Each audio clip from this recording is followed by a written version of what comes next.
Hello, I'm at episode number 470 of the TEW 2020 Challenge Run. This is going to be Raw for week 3 of January 2024. And, in layman's terms, this episode of Raw I'm recording right here is, as we said, week 3 of January 2023, i.e., the most recent episode of Raw in real life. So, yeah. I'm officially caught up with Raws as of this upload. But that will not last too long because there's actually going to be a Raw the day after this that I won't be. Yeah. But anyway, tonight we have a couple of matches set. We have Dominic Mysterio against Xavier Woods, both a part of the Royal Rumble match coming up. As well as... what other match should be announced? A 6-woman tag team match. The Royal Dynasty against Roxy Perez, Kairi Sane, and somebody else. Without any more further ado, let's jump straight into the show. Who opens up the show? Who else but the American Nightmare? And he says, "So, Cincinnati, what do you guys want to talk about?" I want to talk about the Royal Rumble. The Royal Rumble's been on my mind all month. I know, of course, last year I won the Royal Rumble match and I used it as a ticket for another shot at destiny. Another chance to headline WrestleMania and become WWE Champion and finish my story. And now, this year, the reins of Royal Rumble winner are going to be passed off to somebody else. And I sincerely wish the luck to all 40 men and 40 women who are going to be a part of that match. Because it does change your life. Ask me, ask Candice, ask Bianca, ask Big E, Rhea, any of them.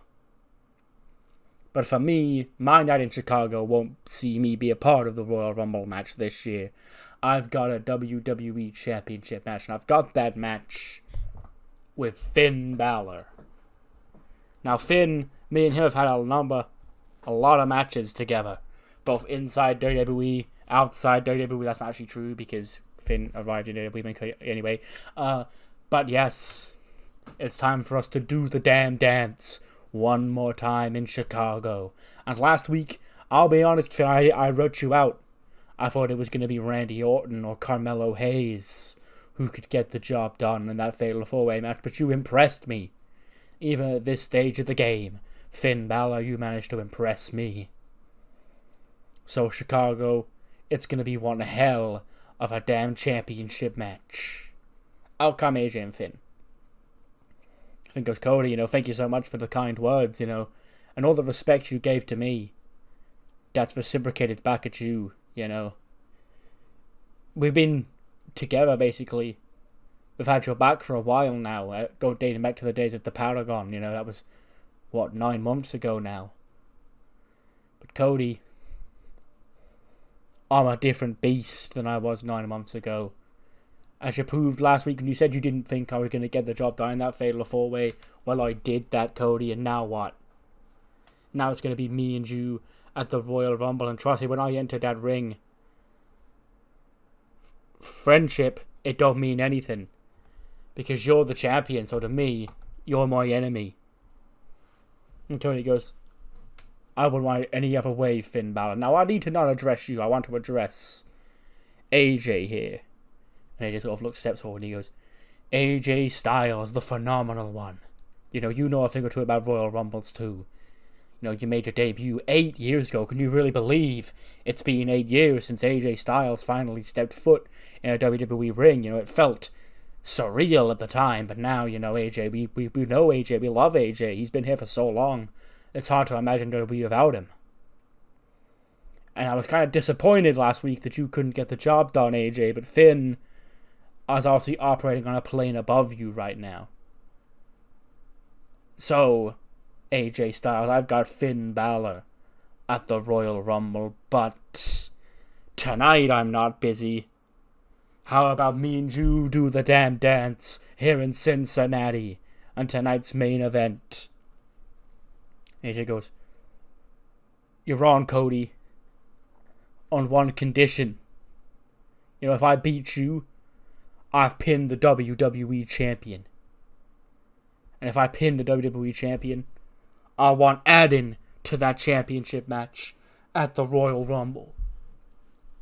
And Cody goes, be my guest. See you out there later on tonight. So yeah, AJ Styles and Cody Rhodes, tonight's main event. You know, that's a hoot. That's a banger right there. AJ, he's been performing worse than Finn. The reason I specifically picked Finn over AJ for the title match is because Finn Balor has been doing better than him. So this is his chance to really show up. Show out tonight. And yeah, it's tonight's main event. We open up the show with an 80 rated tag team match. The Cyclone get a win over Pretty Deadly. You know, 80's pretty good. You know, Pretty Deadly they're finally getting over there. They had a rough start because they had like bad stats and no popularity. Then Elton Prince got suspended. But yeah, they're really, finding their grooving now. They're scoring 71s and 66s. But unfortunately for them, the Cyclone do come out on top. Bronson Reed pins Kit Wilson with a tsunami. 93 for Ricochet, 88 for Bronson Reed, 71 for Kit, and a 66 for Elton. Yeah, not a big win, but a win for the Cyclone here on Raw tonight. Then cut backstage to Kathy Kelly. She's with my guests at this time, Bayley and Sasha Banks. And Sasha walks in, big pop. So Sasha, last week you finally returned. You made your aid against, Queendom attacking Bayley. And what made you suddenly have the change of heart? And Sasha went, well, all those weeks ago I was demeaning Bayley. I was saying I didn't want to reunite with Bayley because me and Bayley, we were butting heads because we had the same goal. And that goal was to be WWE Women's Champion. And now trust me, Kathy, my goal has not changed. My goal is to still be WWE Women's Champion. But now we've got SmackDown girls coming over to our show. I'm thinking they own the place. Do they not know who runs stuff around here? It's not a queen. It's not any deputy. It's a boss. Okay? And me and Bayley, we may have had our ups and downs, but we'll always be bonded by something, greater. So, I think it's time myself and Bayley got a little bit of revenge on Dakota and Io. Next week, how about you come back to Raw and you put those women's tag team championships on the line against the Golden Role Models? AJ, Kelsey, and Marie walk in. AJ's like, yeah, it's the same old crap, AJ and Sasha and Bayley, will they, won't they? Who cares at this point? Because the Golden Role Models, they're yesterday's news. Okay, the real future top tag team we should be looking at right here is Anne-Marie Porter, is Kelsey Cook, is Double Trouble. And tonight they're going to cause trouble for you. Bayley goes, well, we'll see about that, won't we, AJ? So yeah, Sasha and Bayley back together tonight. Tag team action against Kelsey Cook and Anne-Marie Porter. Yeah. We then see the Cyclone backstage celebrating their win when they walk into Titus World Records. He goes, good job, good win tonight, boys. And then Ricochet goes, thanks, Titus, but it ain't. Congratulations, we want it ain't a pat on the back that we want from you guys. It's a shot of the Raw Tag Team Championships. Okay, your rise to the top of the Raw Tag Team division was incredible to watch. Even as, a member of the Tag Team division who wishes I was in that spot, It did put a smile on my face watching Imperium get, embarrassed. But that was Imperium, not the Cyclone. You beat us on your path to the top. But tonight, or next week, we're challenging you to a match for your Raw Tag Team Championships. And R-Truth and Shanky, they accept the challenge.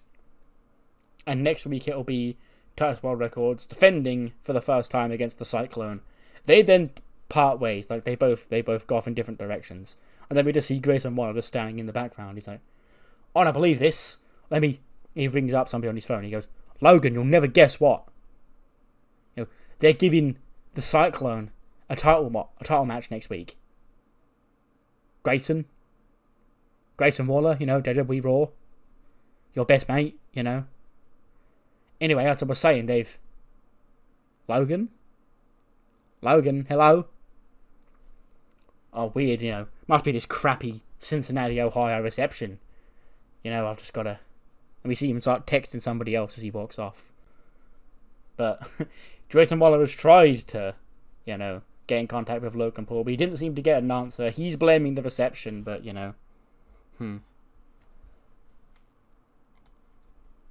85 apparently have no chemistry. No, not no chemistry, that's Beatrice and Dirty Dom. There's a lack of psychology, but the match is still pretty fucking good anyway. Xavier Woods beats up Dirty Dom, pins him in 16:54 with a Shining Wizard. He picks up the victory heading into the Royal Rumble. A 93 for Xavier Woods, not 81 for Dirty Dom. And yeah, big win for Xavier Woods as he's looking to, get his own moment, his own breakout moment as a single star here in WWE. Then see Danny Jordan, Aaliyah, and Skylar in the women's locker room. Aaliyah, she's still texting somebody on her phone. We started that on Heat. She's got someone keeps texting her that's taking away all of her. She's like smiling and laughing to herself as well as she gets the texts. She goes, whoever that is they more important than us? Hello?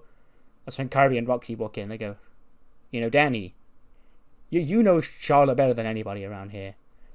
I hate to keep coming to you because you've sort of become, the emergency red button whenever anyone needs any issues dealt with Charlotte Flair, but we do need a tag team partner tonight. And Daniel goes, well, I appreciate it because I always, I'm never going to turn down the opportunity to attack Charlotte and beat Charlotte up some more. So I'll be your partner tonight. Sure, you're on. And then Aaliyah's just back there, chuckling away on her phone, texting somebody else. Who's that? I guess we don't know. And then she walks off with Kyrie and Roxy. We then cut across to the doctor's room. Pax is in there. Her eyes red and sore. They're looking at her. She's got an eye patch on, but she's lifted the eye patch up. And then you go, does it hurt? Does it hurt to touch?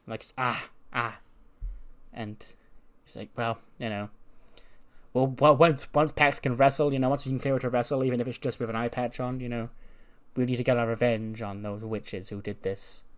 So Malcolm Bivens and Jade Cargill walk in and go, well, I hate to smile in the face of misfortune at somebody else, but my God, I'm going to do it anyway because this is just so sweet.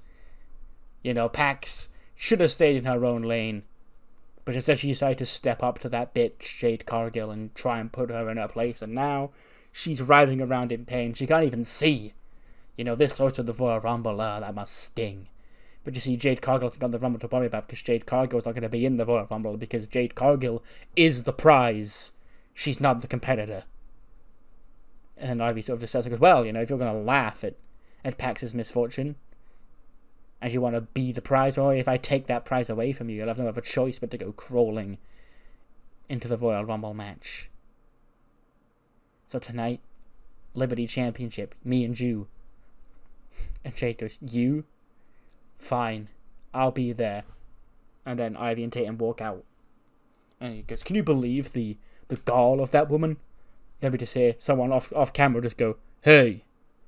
And Carmelo Hayes walks in. And Bivens goes, Carmelo Hayes, what brings you here? He goes, you know exactly what brings me here, Malcolm Bivens. Why has Trick been telling me that Omos was the guy who took him out 2 months ago?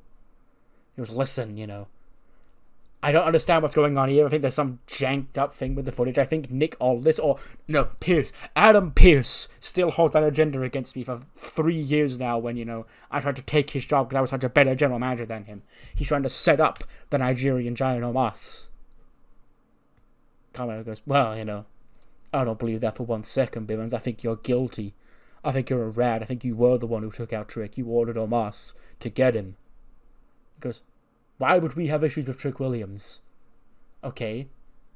If Omos did it, he did on his own accord. I'm just the manager for Omos. I don't make his life decisions. Because otherwise he'd be, getting it down with me on a Friday night. And sadly he's not. Miller goes, you're pathetic. But it's fine because Tricky's going to put your giant down on Friday. And he walks off. And then Bivens is like, can you believe the nerve of that guy? Why would we attack Trick Williams? What have we got to gain from that, huh? 81. Yeah. Road Odyssey to pick up the win. Charlotte pins Roxy Perez in 12:51 with the natural selection. 68 for Ariana Grace, 58 for Ava Raine, 84 for Charlotte, 69 for Danny Jordan, 86 for Roxy Perez, and a 76 for Kyrie. Yeah, not too shabby. And it is... Oh, apparently Roxy outscored Charlotte for some reason. Okay.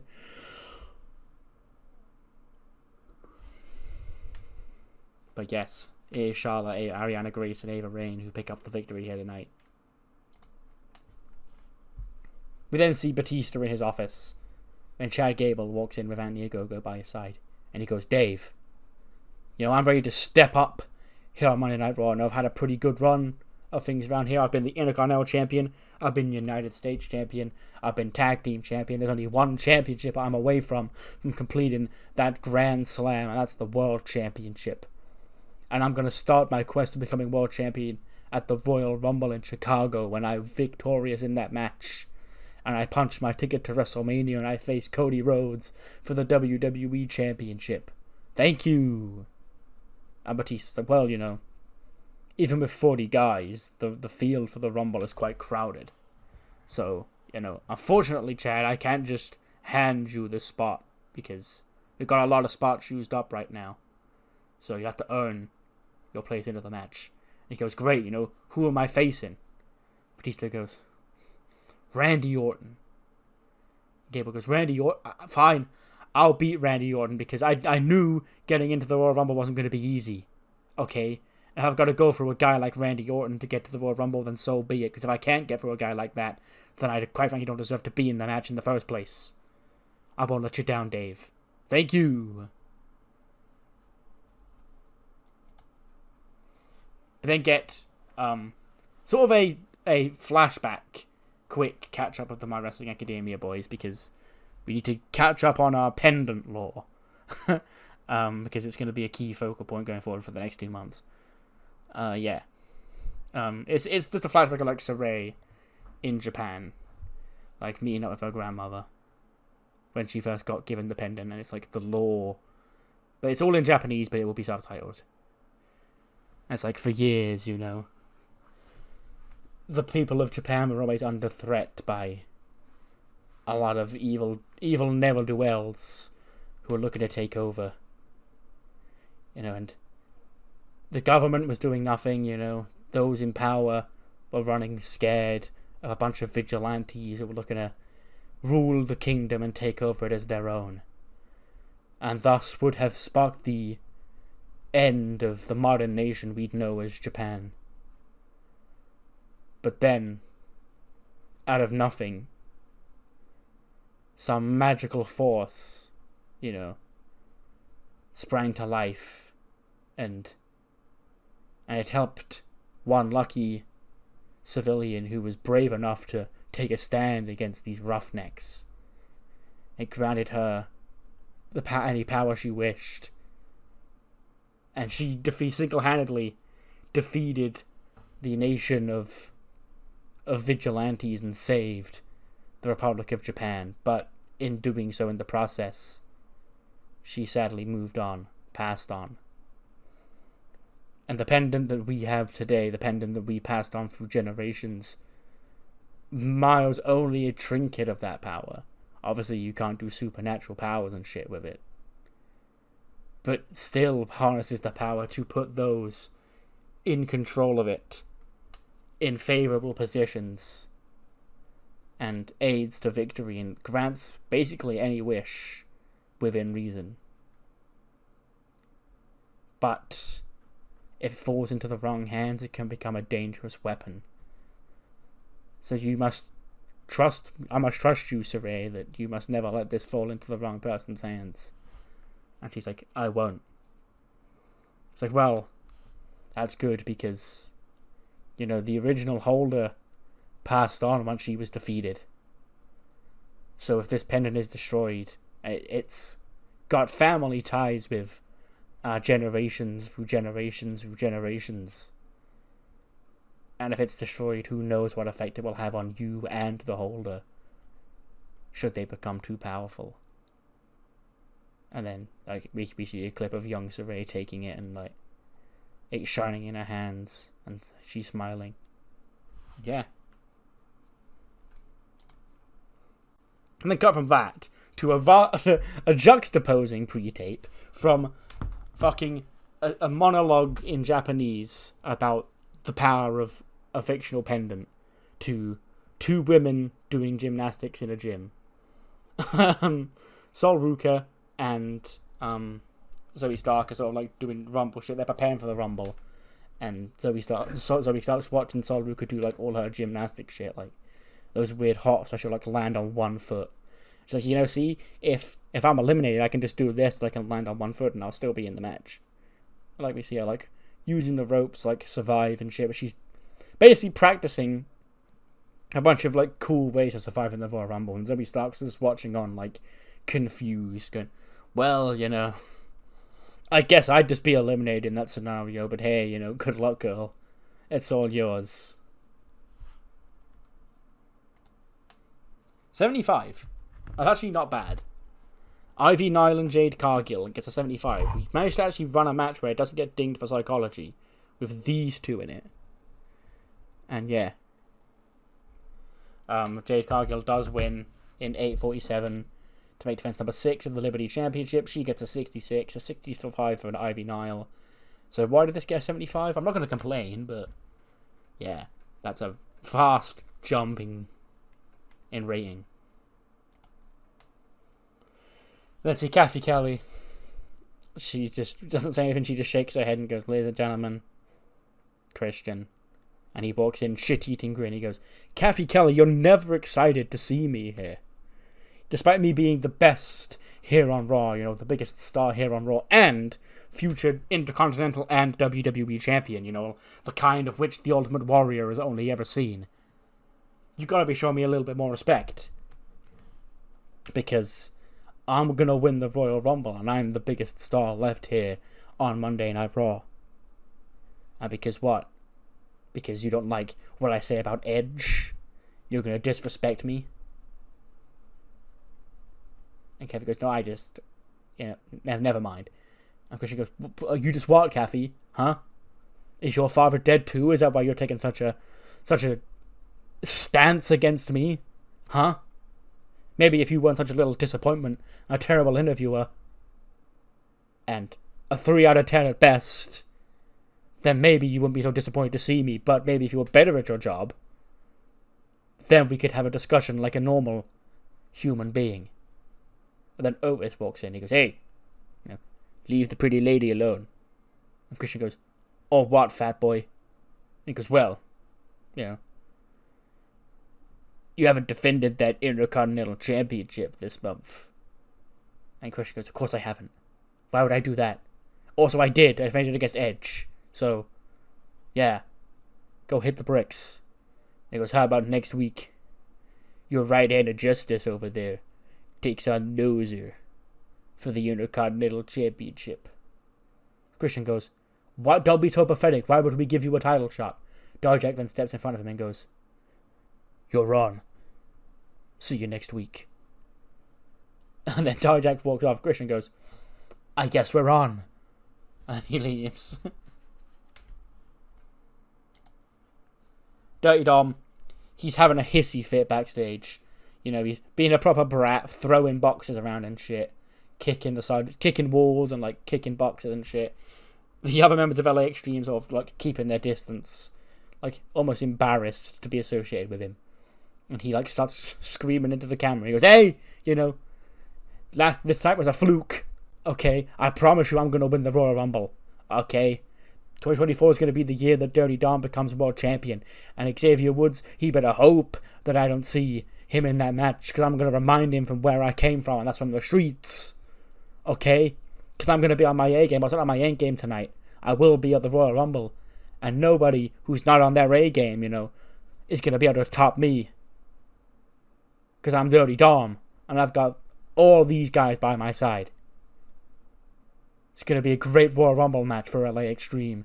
Because I'm going to become the Royal Rumble winner, and I'm going to move on to main event WrestleMania. And I'll take all of you up by association. But for Xavier Woods, he got lucky tonight, and that won't happen at the Royal Rumble. Nobody will get lucky and eliminate me. House of Black entrance.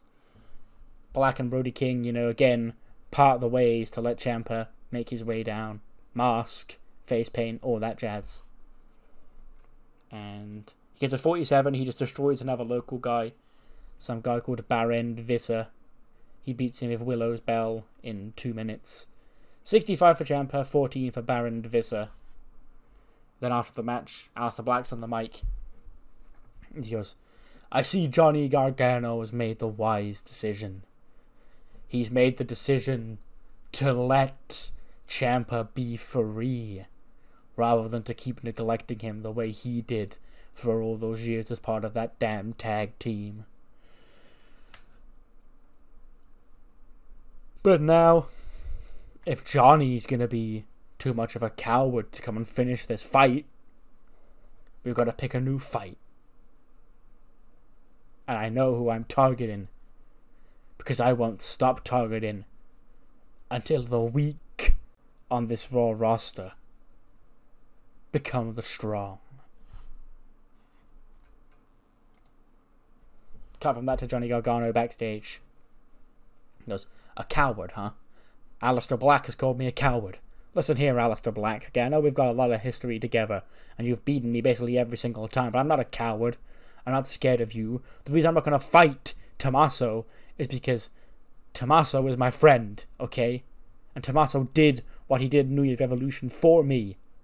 Because I appreciate that he did that. But I don't appreciate you for taking that away from me, Aleister Black. So my issue is not with Ciampa. My issue is with you. And next week, we're going to finish this once and for all. Me and you in a street fight. Yeah, another big match. Raw's fucking loaded next week, I will say. We've got, all we know so far, we've got the women's tag title match, a Raw tag title match, an IC title match, Johnny Gargano versus Aleister Black.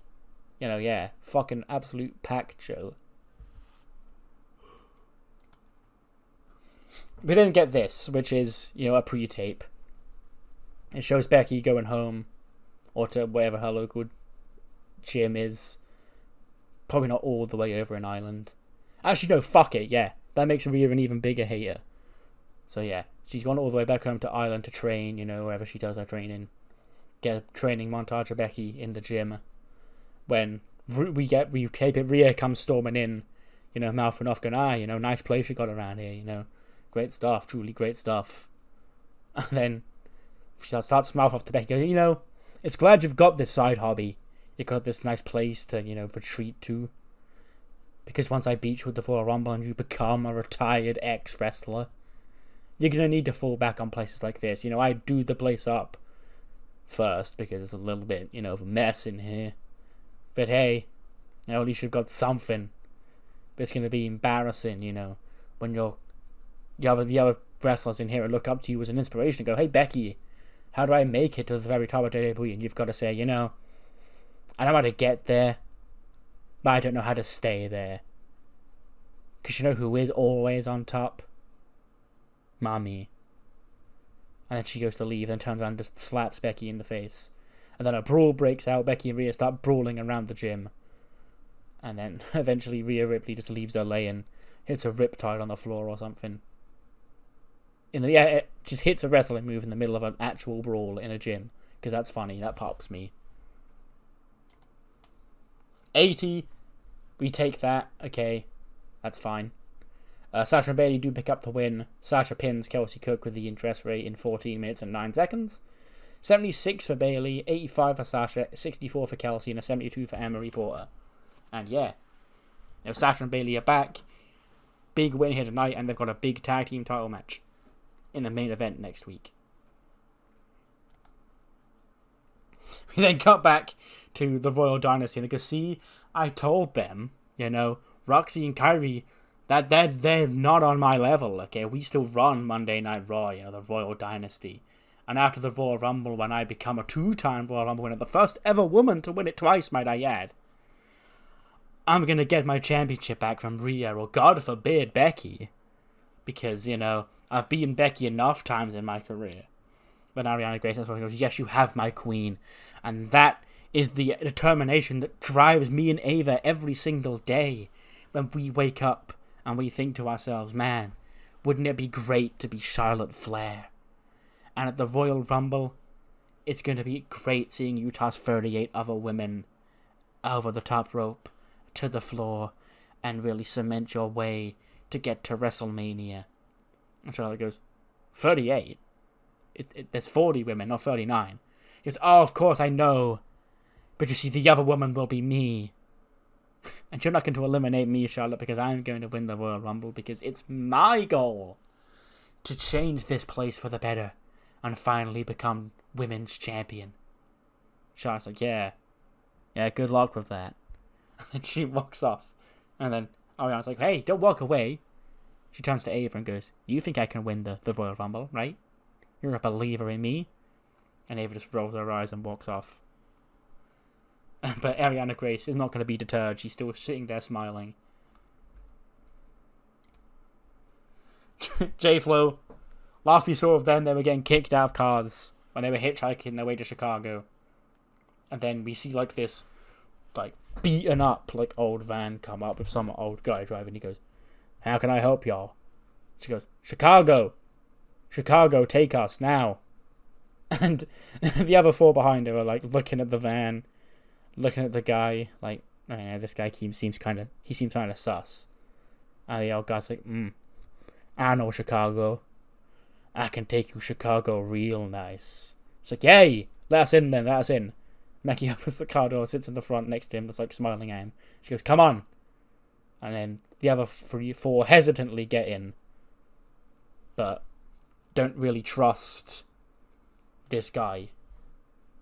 And then we get a time skip, and no, it turns out, you know, despite him being, we get like time skips of him being very weird, but he does eventually drop our heroes off at Chicago. So, you know, they're there. They're there a week early, but, you know, they've got to find a place to stay before the Rumble. Next week, though, is the go-home show for the Royal Rumble, and, you know, all the titles that aren't defended at the Rumble are on the line next week in a stacked show. It's going to feature, for the WWE Women's Tag Team Championships, Io Sky and Dakota Kai of Queendom put their belts on the line against the Golden Role Models, reunited Sasha Banks and Bayley in tag team action. Plus, for the Intercontinental Championship, Dijak defends against Otis. You know, actually a former Intercontinental Champion is Otis. Can he make it 2-time next week? And then for the Raw Tag Team Championships, Logan Paul has been bamboozled and swindled because the actual first title defense goes to the Cyclone against Titus World Records next week. And we now also know that Johnny Gargano and Aleister Black will go one-on-one next week in a street fight, as Gargano looks to avenge his former best friend Ciampa, you know, for channeling his inner Blackheart, basically. And a Royal Rumble match qualifier as Chad Gable takes on Randy Orton. A tough challenge for Gable there. We actually didn't officially, we got some hints of some, we didn't officially learn of any new Rumble participants tonight either, for either match. So then we move straight into the main event. 82, yeah, this is why Finn got the title match. But Cody beats AJ Styles in 17:58 with a Crossroads. 88 for Cody, 73 for AJ. His gimmick's apparently getting stale. Maybe that'll fix him. I'll look at that after the show. But yeah, Cody does win. He stands tall. He shakes AJ Styles' hand. Finn Balor comes in. You know, he also shakes Cody's hand, but he does drop Cody with a sling blade in the end. Hits him with a shotgun drop kick and the coup de grace. And Finn Balor poses with the WWE Championship to end the night. You know, not a heel turn. Just, you know, a challenger laying out a champion as a statement of intent. That ends the show, which gets us an 89. Yeah. But again, what matters more is what you thought of the show. Do let me know what you thought in the comments below. And I'll see you on the other side for Heat. Heat kicks off with just a quick tag team match. Alba Fire and Iona Webb pick up another win here on Heat. They beat Brindley Reese and Danny Palmer. Alba Fire pins Brindley Reese with a glory bomb. 24 for Danny, 11 for Brindley, 48 for Iona Webb, and a 49 for Alba Fire. You know, Alba Fire is really adding the heat to Heat. No pun intended. And yeah, she's, you know, she threw a fireball at Tay Impact. Now she's got another win here. Then after the match, you know, they're celebrating when Tay Impact does storm out and she begins taking the fight to Alba Fire. Like, raining punches down over. She's still got her fucking eye patch on. And Ivy's there trying to pull her off. But in the end, Iona Webb also jumps. Ivy Nile takes her down. And the witches do leave Tatum and Ivy laying. Yeah. Sad times. Then cut backstage. Alicia Sanford has her guests at this time, which are Fallon Henley and Mickie James. She says, Mickie, you recently, you know, returned to the scene here in WWE, you know, almost 2 years after your retirement, to guide who you saw someone of yourself in. She went, yeah, I see Fallon, you know, she's this young, plucky cowgirl, farm girl just like me. We've got similar roots, we're both hardcore country. And I want to help bring the next generation of hardcore country to WWE. And Fallon, she's been hitting a bit of a rough period lately, but I'm positive that under my guidance, we can take her right to the top. And that starts here on Heat. That starts here with a win tonight. Fallon goes, well, yeah, yeehaw, bitch. All that shit. And then we go out for... Is it that match next, or is that a match after? No, this is Toxic Attraction against 3 people. Yeah. Indy Hartwell, Sol Ruca, and Zoe Stark. Mandy Rose and the Kenzie sisters win again. Oh, Paige sisters even. Not the Kenzie sisters. Defeating Indy Hartwell, Sol Ruca, and Zoe Stark. Mandy pins Zoe with a bed of roses in 10:06. 25 for Kylie Paige, 36 for Kenzie, 63 for Mandy, 51 for Zoe, 57 for Sol Ruca, and a 63 for Indy Hartwell. And yeah, yet another loss for Indy Hartwell on Heat, which we then see here. Indy, she's looking very pissed off backstage. You know, she's on the verge of like either crying or just punching somebody or some sort of emotion. When Brandy sort of just steps out and goes, Indy, you know, what's been happening? She goes, I don't know, alright? I thought this was going to be where I'd come to reignite my career, but apparently not. Apparently I'm just destined to be a loser.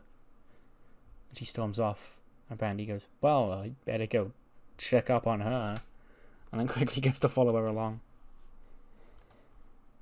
44, whatever, sure, it's a Heat match. Fallon Henley beats Chikara Jackson, 7 minutes 50. 37 for Chikara, 45 for Fallon. And yeah. But they get a quick, you know, backstage segment with Shantae Washington and Naomi Nightlight doing fun, happy-go-lucky things. And, you know, whatever Naomi would do and whatever Shantae Washington would do. You know, just some character building. They're out in a rave or some sort, I guess. No, but that's Kaden and Katana's gimmick. Because Naomi's not really a raver. She just has glow. And is happy. And Shantae is also happy. Or they're still fired up, saying, you know, we may be happy-go-lucky, but we don't want to be taken lightly. And, you know, we're going to start taking that on the women's tag team division. And our goal is to eventually end 2024 with the women's tag team championships. A 75 rated main event tag team match. The Fierce and the Fabulous defeat DKE. Shayna submits Hams of Akira Fuda clutch in 9:32. 67 for Carmella, 84 for Shayna, 70 for Hams, and 82 for Morgan. And yeah, that ends the show, which gets us a 67, whatever. Heat is, you know, still in its rebuilding phase right now. But what matters more than that is what you thought of the show. Do let me know what you thought in the comments below, and I'll see you next time for 471 even, which will be ECW. See you then.